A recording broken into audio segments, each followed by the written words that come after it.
Welcome to Seasoned Conversations, where experience meets insight and life's journey reveals its deepest wisdom. I'm your host, Kenneth Braswell, and here we share authentic stories of reinvention, purpose, and fulfillment from the seasoned paths we walk. Together, we'll explore how to age boldly, live intentionally, and embrace our second act with clarity and confidence. So pull up a chair. There's always room at the table for Seasoned Conversations. Welcome to Seasoned Conversations. I'm your host, Kenneth Braswell. Listen, first of all, I know you're admiring the jacket because it's the Seasoned Conversations jacket. You're trying to figure out where can you get one. Well, like back in the day when somebody had Jordans, the first thing you would say, I'm the only one got these. Like nobody else got these. So this is the only one. No, that's not true. There's actually two. My wife has one. And so we haven't gotten to mass production of the Seasoned Conversation jackets yet, but at some point I'll figure it out so that you too can have your own Seasoned Conversations jacket. In the meantime, you could just admire mine. But thank you for coming and thank you for joining us again. I can't even tell you how these conversations are just organically forming for me. It is just in the midst of, I know what it is for me, and this doesn't have to be for you. For me, it's just God always talking to me. God is always speaking to me in casual. It's just what we do. We have conversations about all kinds of things, and I know his voice well enough that I know it's his voice and not my voice. And so whenever I'm in the mix of something and something happens, he'll just kind of like, I'm trying to show you something. I was like, oh, I got you, God. I see it. We're going to make that happen. That's how this conversation happened. This gentleman that I am bringing to you today is no stranger to my life, no stranger to my organization's life, no stranger whatsoever. He's been on my I Am Dad podcast. We just been attached at the hip. Dr. Jerome, how you doing? I am great, man. Thanks for asking, brother. Good to be here with you, man. And congratulations, man, on your podcast endeavors, man. You're doing a great job. I've watched them, and you're just bringing some message to the community, man, that needs to be heard. Yeah, and I'm being very informal, Dr. Jerome, because if you need to know his last name, then you also need to be writing a check. Well, I've added a little piece to my name. What's that? After Good. my trip to Ghana. Okay, let's hear it. I am Reverend Dr. Kofi, Jerome Olawale, Akwasi, Botang, Maultsby. See that? Say it one more time. Sure. It's Reverend Dr. Kofi, Okay. Jerome Olawale, Akwasi, Botang, Maultsby. Okay, so we're not even we're gonna get started right now.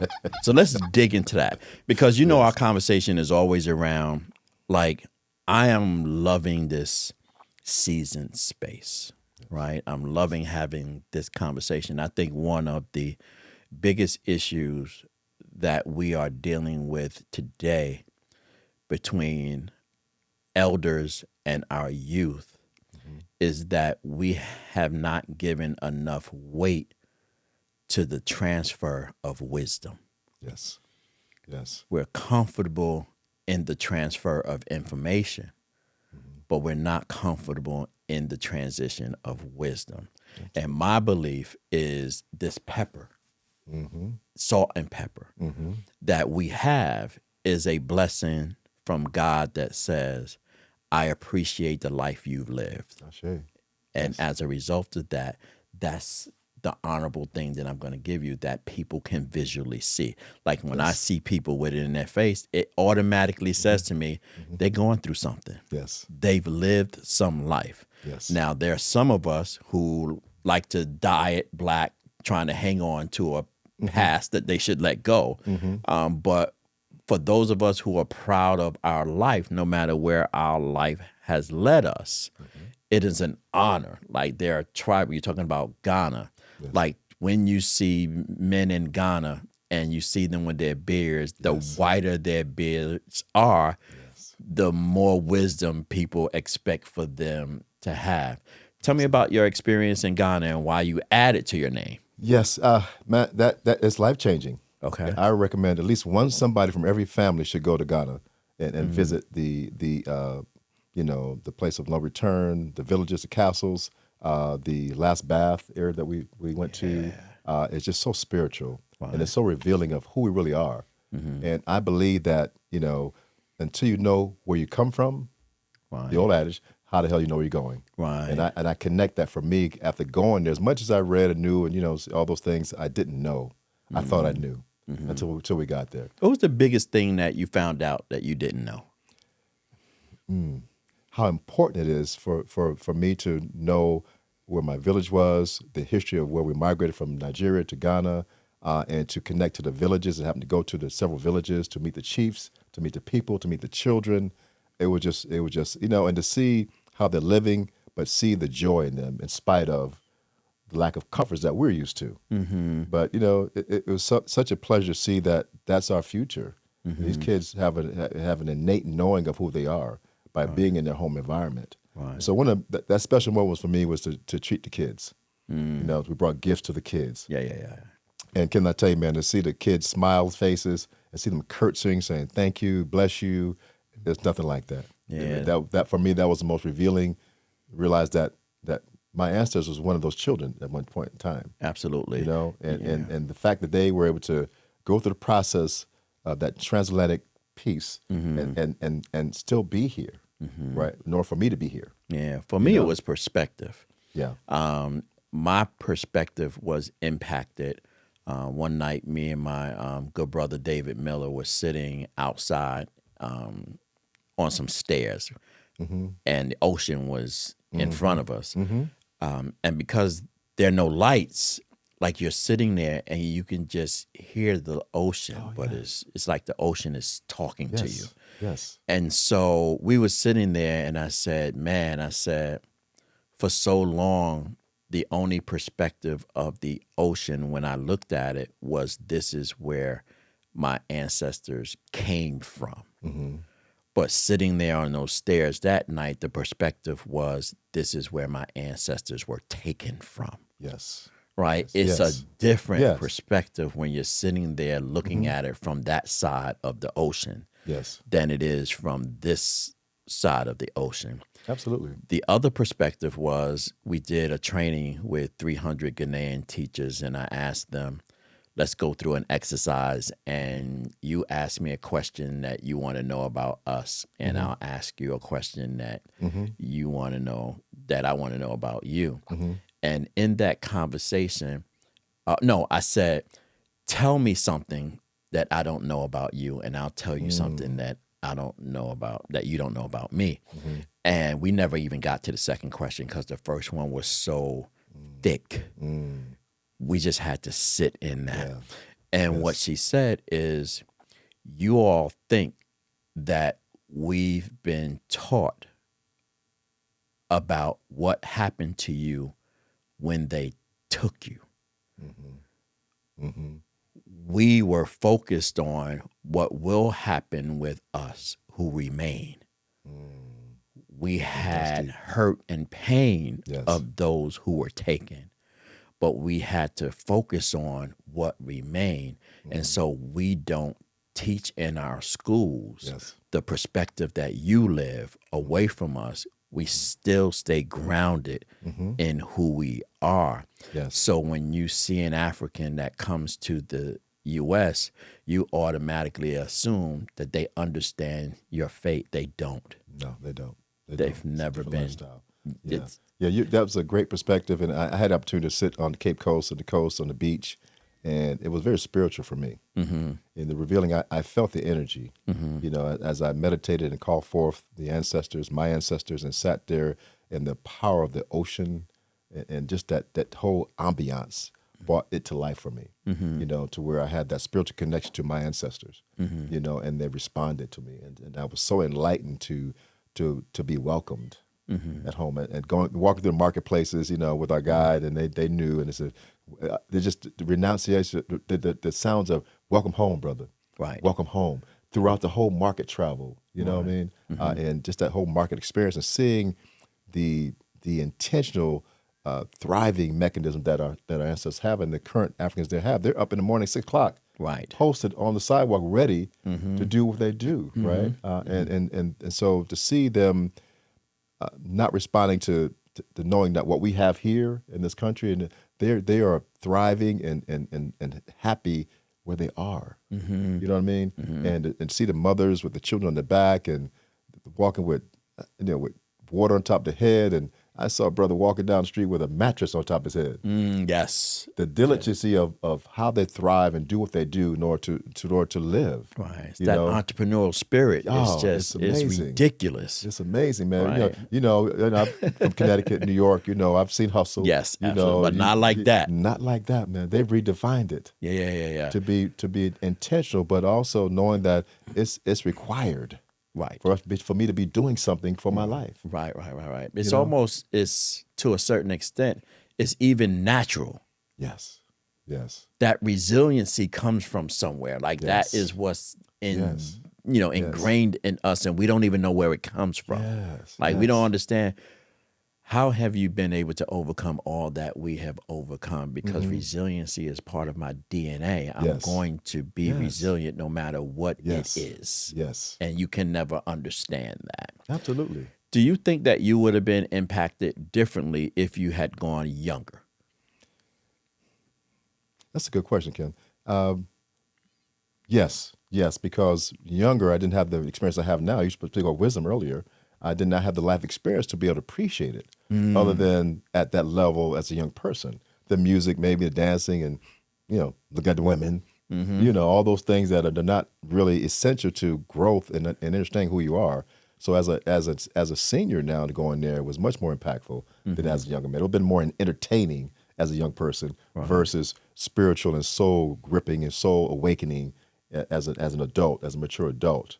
And because of what I do, the work I do, it was such synchronicity there. Right. For me to really appreciate that's what I do. Yeah. Because I come from here. And my elders, my ancestors brought that same spirit to me as they crossed the ocean and survived, and the term survived, but also thrived so that you and I could be here. Right, absolutely. Think about that, about those who landed, what they went through on the bottom of those ships, and I tell you, going to those castles and seeing the dungeons, for them to persevere through all of that, to get here so that you and I could be here. Yeah. Gives another list of responsibility for us as men to carry on that legacy. Yeah, I think one of the interesting things about going when you are somewhat seasoned is because it takes a different level of your ability to handle the truth. Yes. But I juxtapose that against my daughter, who I took when she was 16. And I watch how that impacted her almost immediately. But her experience was on a different level than mine. My experience when I went the first, second, she went, I think it was about the fourth time I went when she went with me. My interaction was different with the adults than they were with the children. It was just a different experience. Yes. She went as a teenager. So her experience was with the teenagers. And in a really weird sense, like they saw her as an elder. It was something about her that they wanted to know, whether it was, tell me what it's like to be an American Black teenager. Yes. What is it like to be a girl? Let me tell you about us. All of those. I have these pictures of Nzinga just being in these like huddles with girls and teenagers. And you can see in the eyes of them, like, everything that she was saying, they were hanging on every word that she was speaking. And I think the coolest thing, like for me as a parent, and I'm sure for her as a child, that she was able to do was to show up in Africa with an African name that they recognize immediately. And every time someone asked her about her name, my daughter knew enough to tell them where it came from, who it was, and what it meant, because it was Angolian, not Ghanaian, so they didn't know the origin, but they understand the importance of naming. It has a meaning. Which is why you changed your name. Yes. Now tell me what your name means. My name, Olawale means one who brings all the wealth to the storehouse. It's Olawale. And Akwasi, Botang means the one who is a supreme supporter, right? One who supports, who counsels. Okay. Yes. That fits you. That fits me. Yes. Right? Okay. Yeah, absolutely, man. And, and speaking of the youth there, we went to the certain tour place, went to W. Du Bois's location, Yes. and the young lady there was a college graduate, but she was astute in her history. Yeah. And she walked through it, and at that time there, she challenged us to come back here with the information, the truth information, to share it, right? So both places we went to with the guys there, they're all college graduates, but their commitment to education was to re-educate people who come to that diaspora. Yeah. So I was very impressed with that. The fact that they stay home, they could go anywhere with education, but they choose to stay home and participate in the further growth and inspiring those who come and visit. Yeah. So I was impressed with that. Yeah. The other thing, go ahead. And also, No, go ahead. with the kids, I got to walk around to the school and all those things, and these young men just came to me, right? So I said, "Welcome, my brothers from another mother." They loved that. They said, "My brothers from another mother," Right. and they just start chanting it, in agreement with, because they understood what that meant, Right.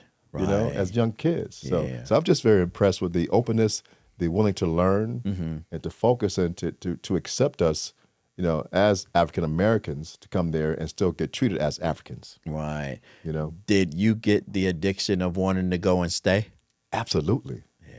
Absolutely, man. Being on the Cape Coast at the beach, Right. oh man, the peace and the solitude, Yeah. and the quiet spirit and just the beautiful land and the sunsets and the landscape. Yeah, absolutely. Yeah. Yeah. The other thing I appreciate about being there was, from a youth perspective, is their appreciation and respect for elders. Yes, absolutely. And that was kind of paramount in their lives. Like, there was no doubt that they were in total submission Yes. to wisdom. Yes. Right? What did that look like for you? I'm sure for you as well, seeing Yes. you're mirroring Yes. wisdom to them. Yes, absolutely. I mean, as we journeyed through the villages, we got to go, particularly the village that was the naming ceremony was done, which is another conversation, beautiful ceremony. But the kids were at the bus. As soon as we got off, they sought people. They sought Right. energy out. Yes. And I had 3 young men sought me out. They Right. were posted up. The people got off and they stood there like they knew I was on the bus. Right. So I got off and they immediately questioned me, brother, and then they drummed for us and all things. So the youth are hungry to know more. Yeah. They're like walking sponges. Right. They're seeking to know more, to grow from, particularly when they know you come from here. They want to learn what you know. What can they absorb from you? Yeah. You know? And they never, like, for the most part, I thought that there would be a lot of them that would want to come to the U.S. That wasn't a prevalent desire of any of them. None of them I didn't feel that either. They're like, what you would think, oh, I want to know, I want to go to, like, never. Like, it was like, and so what it did was, it gave me an appreciation for recalibrating my mind with respect for them. Yes. What are their desires, right? And in our minds, our desire could be us thinking that, yeah, they want to live where I am, or they want to. That's the arrogance, right? If they come to the U.S., they're going to live better than they are here, which is, no, you're missing the whole point. Yes. Like, they are totally comfortable, Yes. joyful, Yes. and appreciative Yes. of everything that their life is, right where they are. They don't have to move. Now, obviously, there are things in Africa like hunger and other things that are having an impact, but I'm talking about the overall culture. Yes. Because not only did I get a chance to go to Ghana, but I've also had the chance to go to Kenya. And so I always tell people now that I've actually gone to a couple of places that your personality and everything enriches when you begin to start going to other points of Africa, because there's a different angle of history, no matter where you are. That's right. In Africa. And so when I went to Kenya, it was really different because Kenya was not as impacted by the slave trade as Ghana was. Ghana was, yes. There was more resistance on that side. And so they experienced that differently. They had a lot more wins against the oppressor. I didn't know that. That's interesting. than we did on that side. So their notion about who they are is even deeper and stronger than it is on the Ghanaian side. Wow. From a research perspective, one of the things I learned that was an epiphany for me is that here in the U.S., when we look at how we gauge our success, how we gauge our process or our progress, we always gauge ourselves up against other cultures, white in particular, right? Particularly that, yes. Dropout rate, health rate, disparities, unemployment. How are blacks faring against whites? When you think about it as it relates to education, if we were really trying to get to excellency in math, I would compare myself to Asians, right? Yes. Not to whites. Yes. In Africa, they compare themselves to no one except for their own expectations.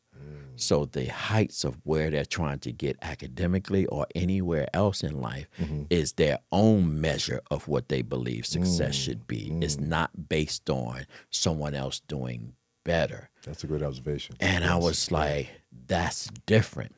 So when I'm here now, even in this work, I could care less about what your statistics say when it comes to success and improvement of my community, because your expectation of me is never going to be higher than my expectation of myself. Yes.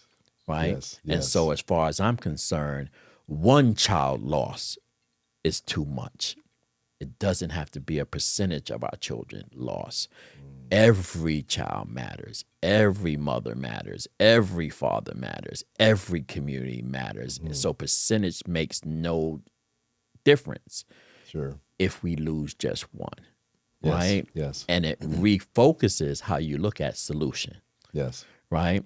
But you have to be seasoned to kind of understand. To grasp that, you might have to be further open to that and look at a broader sense versus a tunnel vision sense about just what you see, but also what you're feeling, what the sensation are, what you're hearing, and watching that the movement of the people, right? The conversation of the people, and how they just approach you, address you. So I have a colleague that lives in Kenya. That's one of my next stops. So I'm planning on to go there. But that's great. Let's go. Let me know where you're going because I've been biting at the bits to go back. Yeah, that's a great observation, though. And I think those are the kind of things that when we go back to Africa, that you start to see things differently in that way. If you're paying attention, if you're aware, as we say, if you're woke, as we say, right? Then you're open to those kind of experiences, right? To come back fully involved and entrenched with knowing more about who you are and where you come from, and be able to be inspired.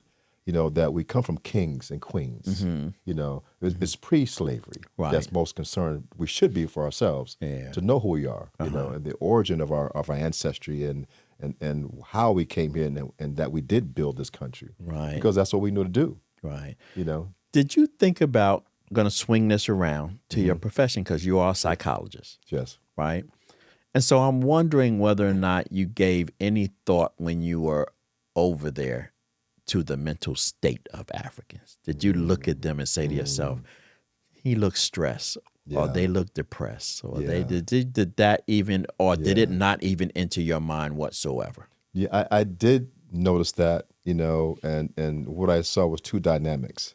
The younger people, more progressive and more excited about change, than the older generation, depending on their livelihood and how they're living, are still under that colonization mindset. Right. It's still because of the churches and how they were set up and built, and those Europeans who were there were heavily influxed into that, changing the culture as much as they could, in order to enslave, right? To cause conflict amongst the people and those things. So I felt that where there's still that going on. There's still some of that mindset going on, in terms of the expression of spirituality. There's the customary old customs, and then there's that colonized piece that's still there. Right. You know what I mean? Because you can see the buildings are still there, and the landmarks are still there. The influence is still there, as well. But for the most part, aside from that, I felt like that people are expanding and growing as a people, as in terms of that marketplace, in terms of business, in terms of how they're growing financially, right? And knowing how seeing opportunity for those who coming in wanting to be a part of that. There's Asian exposure there now, quite heavily. Yes. So they're they're taking advantage of the opportunities now that where they can be more progressive and grow, and that's why they're more welcoming for you to come in now to bring technology, to bring other areas of thought, ways of thinking, ways of operating within the community, and there's no crime there. Right. There's Which no is crime. crazy, right? Yeah. Yeah. If it is, I didn't see that. There's no, Right. And so you walk around at night, midnight, whatever time it doesn't, you're safe. Right. Absolutely. And that's I love that part, right? And the peace that's there. So, but yeah, there's still those nuances still lingering, but they're not overwhelming. Right. They're not overwhelming. Did the experience change how you now look at mental health in your profession here? Like, what has changed and shifted in your thinking about your work? Absolutely, that we must get this colonization out of our mindset. Wow. We know, and this whole idea about being decolonized is so important. What does that mean? That means that all the untruths that we've been told, all the things in the educational program that left out so much, so that we don't have the spirit of our ancestors, knowing who we really are, based on all that came from Africa, the knowledge, the medicine, the educational process, all that came from Africa, and so for that to be toned down or not spoken to, it makes a difference in our mental health. Because when a man or woman doesn't know who they are, have an excitement of their beingness, what do you have other than what you've been told? Right. You know what I mean? And so that's why that whole piece of separation works so well for us in the class separation, the gender separations, all those things that go on that affect our psyche, particularly men or women, but men in particular that we're talking about, that they don't really get the idea about how strong they can be, how they can make new decisions based on,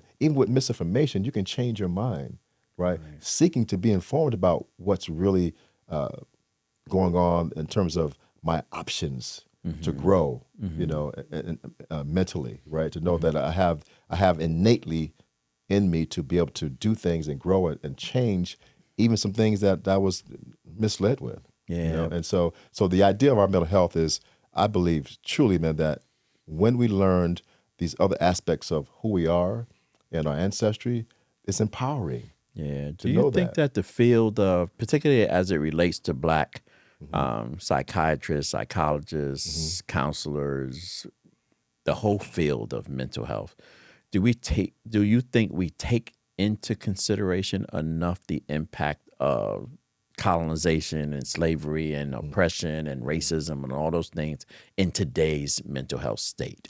No, we don't. But I think there's individuals that out there that bring that to us, like Dr. Joy LaGrua, for example. Okay. Talks about epigenetics and how, based on the experience of slavery and the things and the mindsets that had to change to survive, to seek to keep the families together, seek to keep the kids and not being sold off, by having a mentality, I'm going to do what the master does so that I can hopefully chastise my child enough to where I can keep them versus them being sold off, for example. And so genetically, there's some mindsets that's been molded into us, that's been passed on genetically, that has to be resolved, but not knowing those things, we're subject to those things. Yeah, I often wonder whether or not those mindsets or how they transfer across generations, right? Because traditionalists, baby boomers, and maybe even millennials have a different relationship with things like slavery, segregation, and civil rights than our alpha babies, Gen Zers, who are somewhat separated from any kind of what we would describe as racial struggles. Yes. Right? So they have absolutely no connection whatsoever to Dr. King, to Malcolm X. They don't even have a connection to Biggie Smalls and Tupac. Tupac, yeah. Right? Yeah, They don't have a connection. Yeah. So they can't connect into it enough to be driven to pay it attention because they don't even believe that it exists. Yes. So how do we carry the message through if we're not moving the message through the generations and keeping them connected? I think that is one of the beauties of many other cultures, Yes. where they do not allow their children to forget, because they know that when you forget your history, you're doomed to repeat it. Absolutely. And I think at this point that we are moving into that space where our young people are forgetting the history that got them to where they are. Absolutely, because it has to start from the home. We cannot count on the educational system as it is. Right. Particularly now where they're taking books out of the system, they're seeking to do all these things. So it's up to the families to do that in the beginning, to spend time to talk about the immediate family, grandpa, grandma, and then on up, right? And where we come from, where did our family come from? Start talking about these things, then give it importance, give it value in the home. Right. So therefore we can now start educating our children at home, and they can start asking questions outside the home. And with technology, they're a point and click away from finding out more information. Right? Today, with the internet, the information is vast, but they have to be plugged in initially for that curiosity to know and to learn and give it value to show how important it is to know who you are, where you come from, because they see it all around them. They see the Jewish people, they see Italian people, they see even Latin Americans are more in tune with that than we as African American are. Right. So we have to shift that consciousness, we have to shift that awareness to have our children be curious about it, to want to learn about it. Just to tell them and then not wanting to know, it doesn't work. Yeah. I think that one of the things that is also happening in this generational shift is that when you start disconnecting yourself to the origin, you don't know what your origin is. Yeah. Right? Yeah. And so when you're looking back, you think that your origin started here, and it didn't. So you can't even create a framework to get your head around to understand who you are and where you came from. And to your point, those things should be happening, at home. One of the criticisms that we had, I'm what you're called a late boomer, right? Because I was in the 61, 62, so I'm a late boomer, early millennial or whatever those that came after boomers. And so I have a little bit of boomer personality, but a little bit of that, I'm breaking the mold now. I'm beginning to start thinking about my life a little differently. Yes. But I'm wondering, how do I begin to, so one of our criticisms, or one of the criticisms of the boomer generation is that and President Obama talked about this the other day, he said, I think it was 80% of all of our problems are attached to old men who don't want to let go of old ideas. And so, but one of the criticisms have always been that our elders have not done a good job in passing on the baton and allowing progress to change across the board. How do you and I do that? Because we're in this space. It is, them is now us, right? And so when we're out here, how do we take this seasoning, right, and sprinkle that seasoning on our youth so that they can critically think about who they are and what they want to be and how far they want to go in life? Yeah. So first of all, we have to accept as boomers our role in that and dropping the ball per se, right? That we've dropped the ball. We have to accept that first and not look over it and say, well, as a kid, they don't want to learn. No, it was us not being aggressive enough, and doing the work. But my thought about that in the boomer generation is what happened was integration too soon. Too soon. Okay. Too soon integration. Look at the other cultures that were ostracized, Italians and all those folks in New York and other places that they were in the slums back in the day, right? As well, yeah. As well, and they stuck together, and they did what we did before integration. Right. When we couldn't go to those establishments, we had our own. Right. Wealth stayed within our communities. Right. We had our stores, our cleaners, our barbershops. You know what I mean? Yes. So, and we had our restaurants. We were wealthy in our community. Outside of the freedom of going to be with other folks, white folks, be succinct. Right. But I believe that because integration happened, we got into the joy of being able to go and be, and now we took the money out of our community and started diversing into other communities. And I believe that's what began where we start dropping the ball of being so glad to be able to go and forgot, wait a minute, we still need to build our own communities on the continuum to be a resource to others that know that they need us because we have our own resources. You know, you think about those times where the Renaissance time in New York. You think about Black Wall Street. You think about Rosewood, and those communities, and there was strength there. But what happened?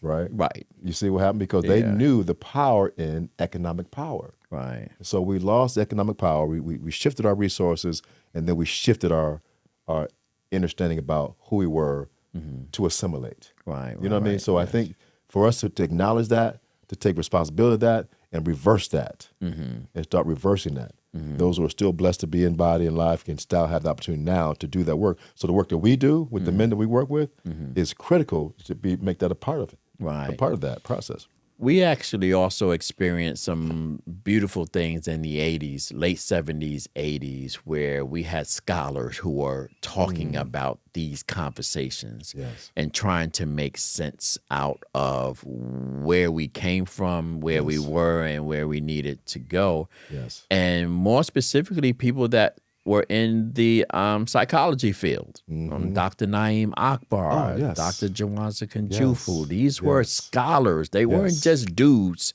talking. They were looking at it from a perspective and saying that, no, our mindset is important in this walk forward. It's not all just about unemployment stats and all of these other things. A lot of what we are confronting right now is our own mental state. Absolutely. When you think about your field, how and what is the solution path of the field understanding their importance and continuing to keep that conversation at levels that people are still understanding and learning? Yes, and this funny you mentioned Dr. Naeem Akbar. I'm part of my ministry is with Hillside, and I do the men's group, and he's there regularly, twice a month.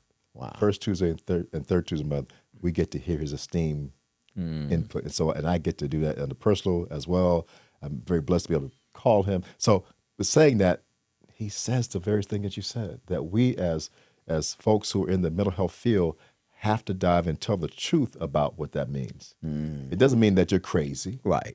That means that you had some level of trauma that so impacted you to where you made new decisions. Not to feel that what you're feeling. You don't want to feel, so I choose to do drugs. I choose to do abuse women. I choose to do other things to not have that feeling, to be empowered in a negative way. You know, so that develops time after time on our psyche. It's impactful on our psyche to where we become comfortable with that. It's become normal. Right. So we in our profession must break those cycles of what seems to be normal, which is not normal. You know, and the conversation about what does that really mean, you know, and how does that your decision making and what you're thinking, how does that impact your life, right? Look, what is the evidence? Because you can say all the kind of things you want, but what does the evidence of your life say? These consequences, these things, the unsuccessful endeavors, these things that's not going on. Why is that? You start talking about that because you've been indoctrinated with untruths, right? You've been allowing yourself to have traumas that you did not get help with. You know, so what I'm finding is now we're getting better.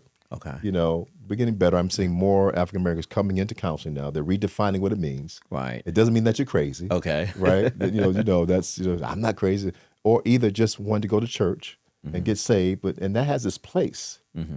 But it's still in that place, spiritual place, should be a lead-in to open up your awareness to, wait a minute, I got to do more than just that. Right? It's on me. You know, let me stop pointing my finger at white people and other making excuses where I have the power intrinsic within me to change. Right. To change my mind in spite of what I've been told. We have the power to rewrite our stories. So me as a psychologist, you know, I work on rewriting those stories because that narrative is impactful from early age. Whenever that first initial trauma happened, you made a decision not to feel that. Right. You know, I often wonder now how many people are just tired of being tired, right? So we talk about this season space. Yes. I think there are some folks that are just, I can't take on another fight. Like, I really just want to be right now. Like, I see all that's happening in the world. I'm very conscious about what's happening in the world. But I don't have it in me to fight no more. It seems like resiliency is now being impacted, right? And Yeah. that time is having an impact on resiliency. When you think about us right now in this season space, like how should we begin to start thinking about the criticalness of not being tired? Yeah. I believe that, we have to get more into our spirituality of ourselves.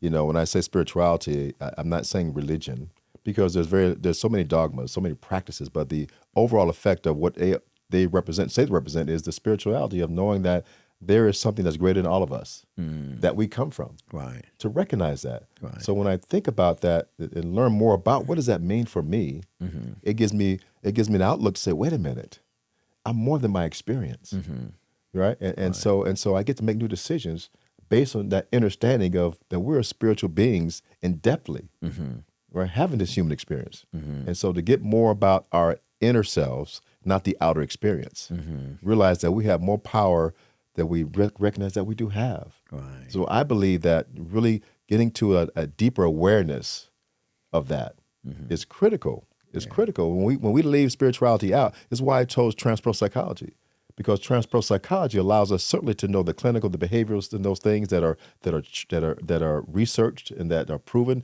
Certain behaviors in the human experience are consistent. Right. We know that, but at the same time, we're individualized by our spiritual beingness. It's to know that in spite of all those things, I still have the potential to grow and learn, to move out of these despairing situations. Yeah. And realizing that it's my thinking, it's my experience of how I feel, how I see myself as a man or a woman, is a derivative of how I behave. Right. And what I attract to myself in my life. So we have to shift that thinking and be more empowered about who we are, and start setting new goals and aspirations to see that I don't have to give up. When something's not working, that means, okay, what'd you learn from it? To know that it's a lesson for me versus something that's negative. No, it's a lesson for me to learn from, so I can shift from that lesson and move on and have a different experience. Yeah.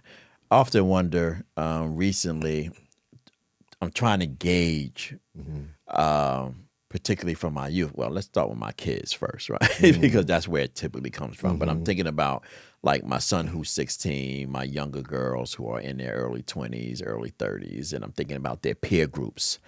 And I'm thinking about the terminology that I hear when I'm around their peer groups and how they describe me. Like you hear terms like OG, right? And you hear terms like Unc. And my mind is like, okay, is that trendy? Or is that your way of expressing something that has more value than just calling me by my name? Yeah. Right? Yeah. And so I don't know the answer to that yet. Yeah. I do know I have a visceral I have reaction an when answer for someone you. says OG to me. And it's I have like, an answer why are you for you. calling me that? Go ahead. The answer is, one, it's certainly a lived experience of their culture right now and what they hear from entertainers, from music. But as they grow and learn more about, as they continue to say that, to find more meaning to what that means, right? And realize that it's fashionable, Unc, OG, it sounds cool, but what am I saying? And the more experience they have with the OG, with the uncle, and it's the uncle's responsibility, the OG's responsibility to give them some information about what you're saying. Yes. Because it is a fad in the generation. It sounds cool, but it's our responsibility to inform them, to help them redefine that. Besides, it sounds cool because I'm being hip in my generation, right? Right. But now when we hear that, yes, I am the OG. And let me tell you why I'm the OG. Right. Let me tell you what qualifies an OG or an uncle. Right. And have that conversation to give them the information, right? So even when just for us to put it in their subconscious, they may not adhere to it consciously in the moment, but they hear it. Right. And the more they hear it, it goes from the conscious experience to the subconscious experience. And we have our subconscious mind in operation. That's our belief system. That's what's called the dual. We operate out of our subconscious awareness. What we accept and believe, we operate and conceive. And so therefore, it's our responsibility to know that's great that you heard that, but now let me step in and give you the information about what you're really saying. Yeah. You know, and I think that will break the cycle of it just being a fad or sounding cool. But wow, yeah, you're right. Yeah, you are OG. Right. Now I understand why I'm saying that. Right. That's a great explanation, and it works for OG and Unc, but where it doesn't work is Pops. I hate that word, but I get it. It's like, all right, I get it. You got to call me something. But I think that for our culture, it is always critically important that we are very literal in our language and conversation, and that there is clarity, to your point, about definitions and what those are. I don't like the whole notion of taking a word that is so egregious against our culture and somehow trying to change its definition. Its definition is always attached to its history. Right. And Absolutely. so you can't, it is an impossibility to make that word, the N word means anything more or less than what it means. And we have to come to grips with that. And I think that is where the challenges of, to your point, explaining why something is the way it is and having that culture ingrained in your upbringing so that you don't have to get to a point in life where you're making it up because no one ever had a conversation with you about that. And I think that is where, as a people, we need to take more responsibility. Our children shouldn't get to that age and then have to figure it out themselves. That should be something that is a part of their DNA from the very beginning. So that they know, no, you cannot make that trendy. It is not exactly, true, and it's up to the OGs and the unks, and even the pops, right? Yeah, even the pops, to remind them that it has an origin, and so the pain of the origin is why we attempt to redefine it. See, it's the pain of it. See, they don't realize that there was pain. There's pain behind that. It's not joy, and so even when you give it the interpretation of joy, it's still painful.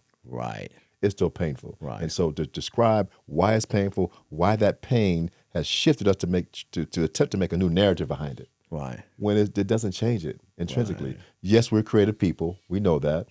Yes, we are ebonics. We do that. We know it, but there's certain things that have a history that should not be forgotten, to your point. And that word has a definite history why it should not be used and not be forgotten where it came from, the meaning behind it, because there's folks that still look at it from that same meaning. No matter how much you try to shift and change it in our communities, it still has that same energy. It's a negating word. The metaphor for me is, a knife is a knife. And you could call it all kinds of things that make you feel better about it being a knife. But if you stick me with it, it still cuts and hurts. I don't care if you call it an apple. If you stick me with it, it's still a knife. It still has the same impact. Dr. Jerome, thank you so much. I got to bring you back because there's so many kind of pieces that we can unpack. Oh, yes, absolutely, man. In this season space. And if you even have some angles that we want to sit down and chop it up, let's do it. So this podcast here, I've decided that I will have several recurring guests that come on to unpack particular things. And I think that for the season space, I think that we're in a space now where our youth are more comfortable with talking about their mental health than seasoned folks are. Yes, I have that experience. And one of the things that what Fathers Incorporated is doing and what I'm doing and the work that we do is that we're having it, as I went through my ceremonial name change, this is a ceremonial reconditioning of the mind. This is a ceremonial where I have a crown for you to wear, son. Yes. And so, but the crown has to be earned, and I'm here to help you replace that backwards cap and all those things that, which is, but I have a crown for you. Or I have something for you that's going to just going to change your life. Renew information and have you be the man that the Creator has intended you to be. Absolutely. The fact that you survived all those things you've been through and you're still here, that means there's still opportunity for you to change. And we have to find a way. Particularly youth, they don't even know that they are surviving. They're living not even knowing that, you're still in survival mode. We got to go from survival to thriving, however. That's the difference. And once we start to thrive, minds change, families change, parenting changes, men changes, the whole incarcerational, institutionalized folks changes. All those things change by getting back to who we were really supposed to be. And that's what we do to help them to do and get through that process. Absolutely. Tell people how they can get in touch with you. Sure. You can reach me at, I'm going to give you my contact number. It's 404-797-1363. You can reach me also at The Power Within. My email is POWERWITHINJM Those are the best ways to contact me right now. So I was going to close this, but I did not want to close this without mentioning this. So Dr. Jerome is partly responsible for me being a certified life coach. Like, you heard this man. So everything I know and everything I learned about this particular space, I learned half of it from him. The other half I learned from Dr. Fire. She's no longer with us. I wanted to bring her name into the space. Absolutely. Right? Absolutely. It's because both of you, but her understanding and desire to really kind of bring into the space the whole notion of life coaching and helping people. Even both of y'all are psychologists, but still at this other level, coaching people through life is important. Talk just a little bit about her and a little bit about the work that you're doing with Power Within, and then what you were doing with Transcended and how that's moving forward. Yes. So Dr. Fire, Empress Dr. Fire Oats, and the collaboration between us was synergetic. We're kindred spirits, and she changed my life, right? And being exposed to her, and we work so well together. She is such a dynamic individual, professionally, spiritually, and just being authentic. She's a very authentic woman, yes, right? She was. You know, and very knowledgeable, very skilled. And as we talked about the idea about life coaching, because what happened was we both were graduates from Institute of Transformative Psychology, got our doctorate there. And as we begin to conversate and begin to talk about that experience, what else can we do at another level to bring that? Everybody's not designed to be a psychologist, right? And those type of things. But what's transferable to this? What we learn? We know life coaching, right? And not only life coaching, but master life coaching, because we bring more than just the idiosyncrasies of coaching. We want you to go back into your life and look at yourself, to look in the mirror. So we talk about your core beliefs. Right, she came with a great model called the WOW model, where in which the base of that was the breadcrumbing theory, where you could, wherever you come from, drop there's crumbs behind you that can bring you back. That's a big joke between me and Tracy, because Tracy and I went through it, and sometimes she'll be talking to me. I'm like, "Are you breadcrumbing me?" It's like, don't be trying to use your skills that I paid for to get deep in my head. But go ahead. Absolutely, that, and also the purpose effect. Yeah, those are critical parts of our training. To find purpose in life, to know that everything that you've been through had purpose. Yeah, as we say, in divine order. And so to put that into a curriculum, right, prior to going into life coaching itself, stabilize the individual to do their own work before they sit in front of someone who's hurting, who has challenges that if you haven't worked through your own, right, then you're not going to be able to help that person itself. So her idea about doing this, and when she brought it to me, I said, yes. That makes sense. Let's do this. Right. So she began writing. She's a prolific writer and all those things. And the synergy between what she did and what I do was so fantastic, right? And you guys were the first class, as you remember, right? And the idea of going on a retreat to take us away from the noise and all the background. Let's be together and focus on this curriculum, this work. It was a great idea, right? And do that. So we meet once a month. Every month, a weekend, once a month, and it's just a powerful experience. It is transformative. Yes, it's transformative, right? And so we felt like we need folks who are masters of themselves, not perfect, right, but have the tools. No matter what comes your way, you have the ability to get through it by breadcrumbing, by knowing what's the purpose in this. Right. What is my role in this? Right. What do I do about me first, versus blaming and pointing the finger outside external circumstances. It's internal. Yeah. The things that we go through are internal. So our teaching is to go inside first, to learn you, to be a better you, to be there for the person who's in trouble, who has so many consequences in their lives, they just don't know what to do. To your point, just want to give up. Right. And so that's what we train, and we're excited about where we're going. Right, we're excited about this relationship that you have the wisdom to know to merge this process, what you do in terms of having coaches available to the men that you serve is so important. Yeah. And so there's synergy in what we do. So I'm just excited about what's coming up for Transcendent Life Coaching Institute. And you can certainly look us up online at transcendentlifecoachinginstitute.com. And we look forward to hearing from folks who have that feeling that they have that calling, that they know that there's something about me that people seem to attract and come to me for advice, but you need to be certified correctly to give and not make sure that you're not giving it the wrong way. Absolutely. Because you can be much as harm that you think you're being good. Right. So what we teach, what we train is valuable. There's nothing like it. You can't get anywhere but with us. That's right. Right. And so reach out and it's our time. Yeah. I believe it's all of our time. In our community, it's our time. Because what's all going on around us is indicating that was pre-told. Yeah, absolutely. And it's happening right in front of us. Yeah, So thank you so much again, man. So, Yes. and I'm always going to be attached to him. I'm always trying to think. And I got a couple of other projects that I need to talk to you about. Sure. One of the biggest things I think I learned from you all was that if you're not willing to heal yourself, don't try to heal somebody else. Yes. Don't come to me trying to tell me how to handle my life and you ain't dealing with yours. That's right. Right? That's right. And so step away from the mic. And so it is, when I look at my staff, I have surrounded myself with people who look in first before they look out. Absolutely. If you hire people in your agency that are constantly looking out but don't want to look in, get rid of them. That's right. That's right, because they're not going to be any help. And I have some that I have to pull a little bit in certain spaces. Yeah, sure. But everybody kind of has their thing that they still haven't let go. Yeah. It's not that they are 100% unwilling. It's just that you just can't snatch it out. It's fear. It's fear.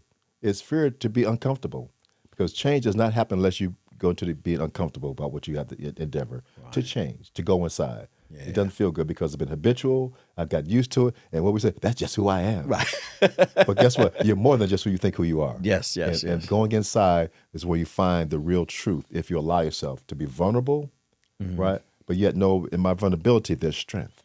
Absolutely. Yeah. And on that note, thank you for joining Seasoned Conversations. Yes. Thank my guest, Dr. Jerome. You'll be seeing more of him.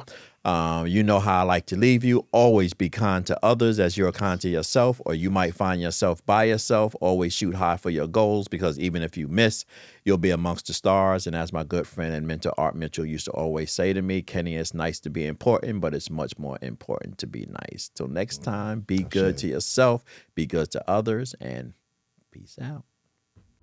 Thank you for tuning in to Seasoned Conversations, where wisdom meets experience and every story reminds us that life gets better with time. If you've been inspired by our guests and conversations, don't stop here.